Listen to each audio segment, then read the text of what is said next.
Okay guys, we are back with chapter 19. Hiccup the Useful. The last chapter. The 400 Vikings that were now gathered on the cliff tops broke into wild cheering for Hiccup and Toothless. They were a strange barbaric sight, all covered in disgusting green snot and slime, but beaming and shouting with the wild delight of those that have just been saved from certain death. All around them the terrible fight that had just taken place devastated the landscape. A choking green-grey smoke was hanging around, making it difficult to see, but great chunks of Death's Headland appeared to have been torn out by the fight.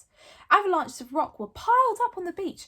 The terrible mountainous corpse of the Purple Death lay in the deeper water bit of the green deaths inside, and bones were scattered all over the place, while large sections of the heather and ferns were still in flames. However, by some extraordinary miracle, nearly all the Vikings and dragons had survived the dreadful battle.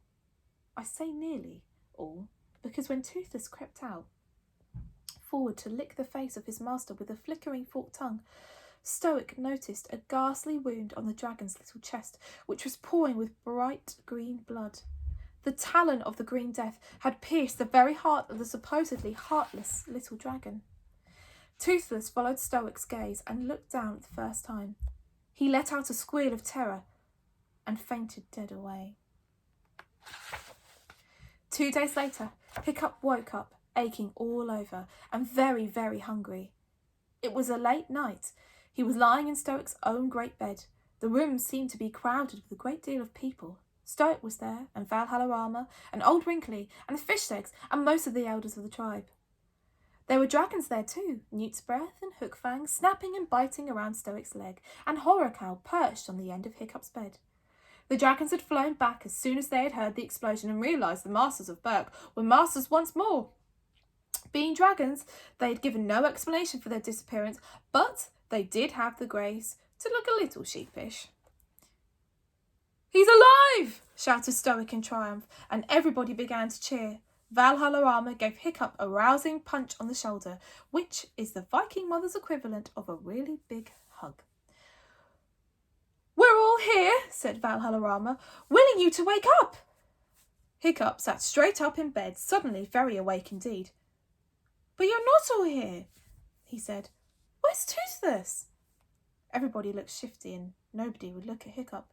Stoic cleared his throat awkwardly. "I'm sorry, son," said Stoic. "He didn't make it. He died just a few hours ago. The rest of the tribe are giving a hero's funeral at this very moment." "It's a great honour," Stoic continued hurriedly. "He'll be the first dragon ever to be a great proper Viking burial." "How did you know he was dead?" Hiccup demanded. Stoic looked surprised. "Well, you know, the usual. No pulse, no breath, stone cold to the touch. He was quite clearly dead, I'm afraid." "Oh, honestly," Father said Hiccup in a frenzy of exasperation. "Don't you know anything about dragons? That could have been a deep sleep coma. It's a good sign. Probably means he's healing himself." "Oh, for Thor's sake." "Whiskers," said Fishlegs. "They started that funeral half an hour ago." "We've got to stop them," yelled Hiccup. "Dragons are only fairly fireproof. They'll burn him alive." Hiccup leapt out of bed with amazing energy under the circumstances. He ran out of the room and out of the house, followed closely by Fishlegs and Horrorcow. Down at Hooligan Harbour, the awesome ceremony of the Viking military funeral was nearly coming to an end.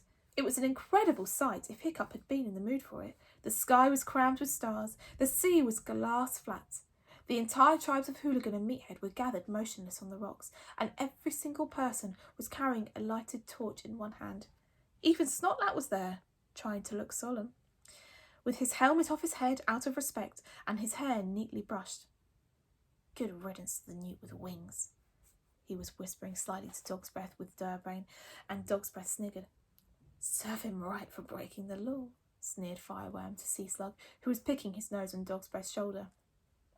A replica of Viking ship had been put out to sea and was drifting swiftly away from the island of Berk, along with the path of the moon's reflection, past the weird shapes of Stoic and Mogadon's burnt-out fleet.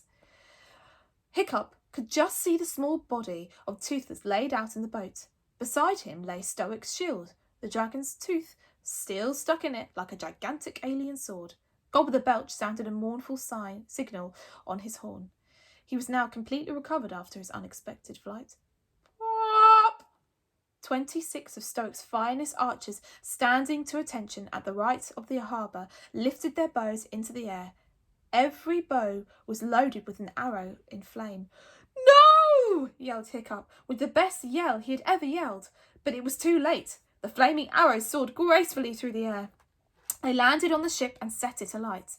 Some of the crowds on the shore had turned to look upwards, wondering who dared to disturb the most solemn ritual. "Hiccup!" shouted Thuggery the meathead, joyfully, recognising the figure at the bottom of the horizon. There was a murmur of wonder from the crowd as they whispered, "Hiccup!" to each other, then shouting and cheering and calling out his name louder and louder. Snotlout's jaw dropped open. He looked thoroughly disappointed to see Hiccup very much alive and well. Snotlout could just about take Hiccup as a dead hero, but a living Hiccup, the hero who was going to be very much in the way. Hiccup was waving the burning ship, tears pouring down his face. The boat tipped a Stoic's shield, and the tooth fell into the water. Just as the last piece of the boat was about to slip beneath the waves to be consumed by fire and water, the flames reared up about 20 foot into the sky, and shooting out of those flames, wings spread like a phoenix, trailing fire from his tail like a comet, came Toothless. He soared high, high, high, like into stars, leaving a path of flame as he flew. He dived down towards the sea and swooped up at the last minute, to cries wonder from the spectators, Hiccup anxious that he might be in pain, until Toothless zoomed low over his head, for Hiccup to hear the little dragon's rooster cry of triumph. Whatever Toothless' faults may have been, you have to admire his sense of occasion. Common or garden dragons are not normally known for their spectacular flying skills, but even a common or garden dragon on fire is a spectacular in itself. Toothless burned through the night sky like a live firework, performing screaming fiery somersaults and flaming loop-the-loops. The crowd, who only a moment before was expecting to mourn the deaths of both of Toothless and possibly Hiccup, were now beside themselves, hysterically cheering as Toothless showered them with sparks. At last the fire got too hot for him, and Toothless plunged into the sea to extinguish himself, only to burst out again and fly straight to Hiccup's shoulder. There he acknowledged the wild applause with solemn bows to the right, and left, slightly spoiling his dignity, with the odd cock-a-doodle-doo of a smug self-congratulation. Stoic signalled to the crowd for silence, but only so he could boom out the following speech at full blast. "Hooligans and meatheads, terrors of the sea, sons of Thor, and most feared masters of the dragon, I feel humbled to be present with you, the most recent member of the Hooligan tribe. I give you my son, Hiccup the Useful." And the words Hiccup the Useful came echoing down from the hills behind, and were shouted back again by the cheering crowd, and were picked up and carried on the night breeze until the whole world seemed to be telling Hiccup that maybe he was going to be useful after all. And that, my friends, that is the hard way to become a hero. Right, I hope you guys enjoyed that book. I definitely loved reading it to you all. Yes, and if you have any suggestions for other books that you'd like me to read, please leave them and I will have a look and see if I can get them. Bye!